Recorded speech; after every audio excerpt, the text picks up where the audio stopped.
شروع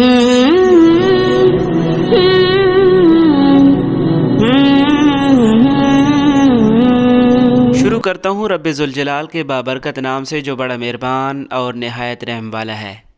میرے تمام دیکھنے اور سننے والوں کو ماہی خان کی طرف سے السلام علیکم۔ عزیز دوستو، وہ خوش نصیب حضرات جن کی قبر میں حضور اقدس صلی اللہ علیہ وآلہ وسلم بنفس نفیس اترے اور ان حضرات کو خصوصی اعزاز بخشا، ان میں سے 5 یہ ہیں: ام المومنین حضرت بی بی ختیجہ رضی اللہ تعالی عنہا، حضرت بی بی ختیجہ رضی اللہ تعالی عنہا کے ایک صاحبزادے، حضرت بی بی عائشہ رضی اللہ تعالی عنہا کی والدہ حضرت ام رومان رضی اللہ تعالی عنہا، حضرت علی رضی اللہ تعالی عنہ کی والدہ حضرت فاطمہ بنت اسد، اور حضرت عبداللہ رضی اللہ تعالی عنہ جن کا لقب ذوالبجدین یعنی 2 چادروں والا ہے۔ حضرت ذوالبجدین رضی اللہ تعالی عنہ کون تھے؟ کب اسلام لائے؟ یہ لقب کیوں ملا؟ شہادت کس طرح ہوئی؟ نیز ان کی تدفین کا منظر کیسا روح پرور تھا؟ آئیے ملاحظہ کیجیے۔ ناظرین، ہر انسان موت کے آئینے میں اپنے دل کی آپ بیتی کا مرقع دیکھ لیتا ہے۔ اگر اس نے اپنی زندگی میں حسد، نفاق اور برائی کے ساتھ عہد و استوار رکھا تو موت یہی تحائف اس کے سامنے لا کر رکھ دیتی ہے۔ اگر اس نے محبت، خلوص، خدمت اور دیانت کو شمع حیات بنایا ہے تو موت انہیں انوار کا گلدستہ بناتی ہے اور اس کی نظر کر دیتی ہے۔ حضرت عبداللہ ذوالبجدین رضی اللہ تعالی عنہ کا انتقال موت میں زندگی کے انعکاس کی بہترین مثال ہے۔ ناظرین، قبول اسلام سے پہلے حضرت عبداللہ ذوالبجدین رضی اللہ تعالی عنہ کا نام عبدالعزیٰ تھا۔ ابھی شیرخواری کی منزل میں تھے کہ باپ کا انتقال ہو گیا۔ والدہ نہایت غریب تھی، اس لیے چچا نے پرورش کا بیڑا اٹھایا۔ جب جوانی کی عمر کو پہنچے تو چچا نے اونٹ، بکریاں، غلام، سامان اور گھر بار دے کر ضروریات سے بے نیاز کر دیا۔ ہجرت نبوی صلی اللہ علیہ وآلہ وسلم کے بعد توحید کی صدائیں عرب کے گوشے گوشے میں گونجنے لگی تھیں اور ان کے کان میں برابر پہنچ رہی تھیں۔ چونکہ لوح فطرت بے میل اور شفاف تھی، اس لیے انہوں نے دل ہی دل میں قبول اسلام کی تیاریاں شروع کر دیں۔ اسلامی آواز جو عرب کے کسی گوشے میں بلند ہوتی، ان کے لیے ذوق و شوق کا تازیانہ بن جاتی۔ قبول اسلام کے لیے ہر روز قدم بڑھاتے، مگر چچا کے خوف سے پھر پیچھے ہٹا لیتے۔ انہیں ہر وقت اسی کا انتظار رہتا تھا کہ چچا اسلام کی طرف مائل ہوں تو یہ بھی آستانہ حق پر سر تسلیم خم کریں۔ اسی انتظار میں ہفتے گزرے، مہینے بیتے اور سال ختم ہو گئے، یہاں تک کہ مکہ فتح ہو گیا اور دین حق کی فیروز مندیاں رحمت الہی کا ابر بحر بن کر کوہ و دشت پر پھول برسانے لگیں۔ حضور پاک صلی اللہ علیہ وآلہ وسلم تطہیر حرم کے بعد مدینہ منورہ واپس تشریف لائے تھے کہ حضرت عبداللہ ذوالبجدین رضی اللہ تعالی عنہ کا پیمانہ صبر بھی لبریز ہو گیا۔ آپ چچا کی خدمت میں حاضر ہوئے اور کہا، محترم چچا، میں کئی برس سے آپ کے قبول اسلام کی راہ تک رہا ہوں، مگر آپ کا حال وہی ہے جو پہلے تھا۔ اب میں اپنی عمر پر زیادہ اعتماد نہیں کر سکتا، مجھے اجازت دے دیجئے کہ آستانہ اسلام پر سر رکھ دوں۔ حضرت عبداللہ ذوالبجدین رضی اللہ تعالی عنہ کو جس بات کا خطرہ تھا وہی پیش آ گئی۔ ادھر قبول اسلام کا لفظ ان کے منہ سے نکلا، ادھر چچا آپے سے بہر ہو گیا اور کہنے لگا، اگر تم اسلام قبول کرو گے تو میں اپنا ہر سامان تم سے واپس لے لوں گا، تمہارے جسم سے چادر اتار لوں گا، تمہاری کمر سے تہ بند تک چھین لوں گا، تم اپنی دنیا سے بالکل تہ دست کر دیے جاؤ گے اور ایسے حال میں یہاں سے نکلو گے کہ تمہارے جسم پر کپڑے کا ایک تار بھی باقی نہیں ہوگا۔ ناظرین، حضرت عبداللہ ذوالبجدین رضی اللہ تعالی عنہ کی حالت کا اندازہ کیجئے۔ چچا کے الفاظ سے انہیں معلوم ہوا کہ گویا اللہ تعالی نے موجودات عالم کو ایک مینڈا بنا کر اس کے سامنے رکھ دیا ہے اور پھر حکم دیا ہے کہ یہ تمہاری زندگی، اسے حضرت ابراہیم خلیل اللہ علیہ السلام کی طرح ذبح کر دو۔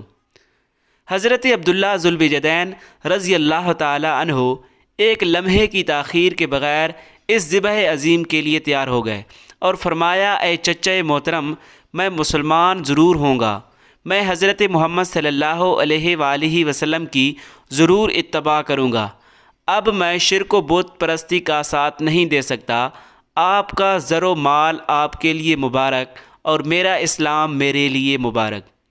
تھوڑے دنوں تک موت ان چیزوں کو مجھ سے چھڑا دے گی، پھر یہ کیا برا ہے کہ اگر میں آج خود ہی انہیں چھوڑ دوں، آپ اپنا سب مال و اسباب سنبھال لیں، میں اس کے لیے دین حق کو قربان نہیں کر سکتا۔ حضرت عبداللہ ذوالبجدین رضی اللہ تعالی عنہ نے یہ کہا اور چچا کے تقاضے کے مطابق اپنا لباس اتار دیا، جوتے اتار دیے اور چادر اتار دی، اور اس کے بعد تہبند بھی اتار کر ان کے سپرد کر دیا۔ پھر چچا کے گھر سے اس طرح نکلے کہ اللہ تعالیٰ کے نام کے سوا کوئی بھی چیز ساتھ نہ تھی۔ اس حال میں آپ اپنی ماں کے گھر میں داخل ہوئے۔ ماں نے انہیں مادر ذات برہنہ دیکھ کر آنکھیں بند کر لیں اور پریشان ہو کر پوچھا، اے میرے بیٹے، تمہارا کیا حال ہے؟ حضرت عبداللہ ذوالبجدین رضی اللہ تعالی عنہ نے کہا، اے ماں، اب میں مومن و موحد ہو گیا ہوں۔ اللہ اللہ، مومن اور موحد ہوں کے الفاظ ان کے حال کے کس قدر مطابق تھے۔ انہوں نے اپنی مادی دولت اور دنیا اپنے ہاتھوں ختم کی تھی۔ انہوں نے اسلام کے لیے اپنی زندگی کے تمام رشتوں کو کاٹ کاٹ کر پھینکا تھا۔ ان کے پاس نہ اونٹ تھے، نہ گھوڑے تھے، نہ بھیڑیں تھیں اور نہ بکریاں، نہ سامان تھا، نہ مکان تھا، نہ غذا، نہ پانی، نہ برتن، جسم پر کپڑے کا ایک تار نہ تھا۔ مادر ذات برہنہ اور سمجھ رہے تھے کہ اب میں مومن و موحد ہو گیا ہوں۔ ماں نے پوچھا، تو اب کیا ارادہ ہے؟ کہنے لگے، اب میں حضور اقدس صلی اللہ علیہ وآلہ وسلم کی خدمت میں جاؤں گا، صرف یہ چاہتا ہوں کہ مجھے 70 پوشی کے بقدر کپڑا دیا جائے۔ ماں نے ایک کمبل دیا۔ آپ رضی اللہ تعالی عنہ نے وہیں اس کمبل کے 2 ٹکڑے کیے، ایک ٹکڑا تہبند کے طور پر باندھا اور دوسرا چادر کے طور پر اوڑھا، اور یہ مومن اور موحد اسی حال میں مدینہ منورہ کی طرف روانہ ہو گیا۔ رات کی تاریکی اپنی قوت ختم کر چکی تھی۔ کائنات سورج کا استقبال کرنے کے لیے بیدار ہو رہی تھی۔ پرندے اللہ تعالیٰ کی حمد میں مصروف تھے۔ روشنی بھیگی ہوئی باد صحرا مسجد نبوی میں اٹکیلیاں کر رہی تھی۔ گرد سے اٹا ہوا حضرت عبداللہ ذوالبجدین رضی اللہ تعالی عنہ تاروں کی چھاؤں میں مسجد نبوی میں داخل ہوا۔ ایک دیوار کے ساتھ ٹیک لگا کر آفتاب ہدایت کے طلوع کا انتظار کرنے لگا۔ تھوڑی دیر میں مسجد کے صحن کے ذرات نے خوش آمدید کا ترانہ چھیڑا۔ معلوم ہوا کہ حضور پاک صلی اللہ علیہ وآلہ وسلم تشریف لائے ہیں۔ حضرت محمد صلی اللہ علیہ وآلہ وسلم نے مسجد میں قدم مبارک رکھا تھا۔ حضور پاک صلی اللہ علیہ وآلہ وسلم کے سامنے حضرت عبداللہ ذوالبجدین رضی اللہ تعالی عنہ تھے۔ آپ صلی اللہ علیہ وآلہ وسلم نے پوچھا، آپ کون ہیں؟ حضرت عبداللہ ذوالبجدین رضی اللہ تعالی عنہ نے جواب دیا، ایک فقیر اور مسافر، عاشق جمال اور طالب دیدار، میرا نام عبدالعزیٰ ہے۔ رسول پاک صلی اللہ علیہ وآلہ وسلم نے اس کے تمام حالات سننے کے بعد حکم دیا، یہیں ہمارے قریب ٹھہرو اور مسجد میں رہا کرو۔ رسول پاک صلی اللہ علیہ وآلہ وسلم نے عبدالعزیٰ کی بجائے اس کا نام عبداللہ رکھا اور اصحاب صفہ میں شامل کر دیا۔ یہاں اللہ کا یہ موحد بندہ اپنے دوسرے ساتھیوں کے ساتھ قرآن پاک سیکھتا تھا اور آیات ربانی کو دن بھر بڑے ہی ولولے اور جوش سے پڑھتا رہتا تھا۔ حضرت عمر فاروق رضی اللہ تعالی عنہ نے کہا، اے دوست، اس قدر اونچی آواز سے نہ پڑھو کہ دوسروں کی نماز میں خلل ہو۔ حضور پاک صلی اللہ علیہ وآلہ وسلم نے حضرت عمر فاروق رضی اللہ تعالی عنہ کو فرمایا، اے فاروق، انہیں چھوڑ دو، یہ تو اللہ اور اس کے رسول صلی اللہ علیہ وآلہ وسلم کے لیے سب کچھ چھوڑ چکا ہے۔ رجب 9 ہجری کو اطلاع ملی کہ عرب کے تمام عیسائی قبائل قیصر روم کے جھنڈے تلے جمع ہو گئے ہیں اور وہ رومی فوجوں کے ساتھ مل کر مسلمانوں پر حملہ آور ہو رہے ہیں۔ آپ صلی اللہ علیہ وآلہ وسلم نے اعلان جہاد فرمایا۔ حضرت عبداللہ ذوالبجدین رضی اللہ تعالی عنہ ولولہ جہاد سے لبریز تھا اور شوق شہادت سے سرشار تھا۔ اسی دھن میں یہ رسول پاک صلی اللہ علیہ وآلہ وسلم کی خدمت اقدس میں آیا اور کہنے لگا، یا رسول اللہ صلی اللہ علیہ وآلہ وسلم، آپ دعا فرمائیں کہ میں اللہ کی راہ میں شہید ہو جاؤں۔ رسول پاک صلی اللہ علیہ وآلہ وسلم نے فرمایا، تم کسی درخت کا چھلکا توڑ کر لاؤ۔ حضرت عبداللہ ذوالبجدین رضی اللہ تعالی عنہ درخت کا چھلکا لے کر خوشی خوشی حاضر خدمت ہوا۔ رسول پاک صلی اللہ علیہ وآلہ وسلم نے چھلکا لیا اور اسے حضرت عبداللہ ذوالبجدین رضی اللہ تعالی عنہ کے بازو پر باندھ دیا اور زبان اقدس سے فرمایا، خداوند میں کفار پر عبداللہ کا خون حرام کرتا ہوں۔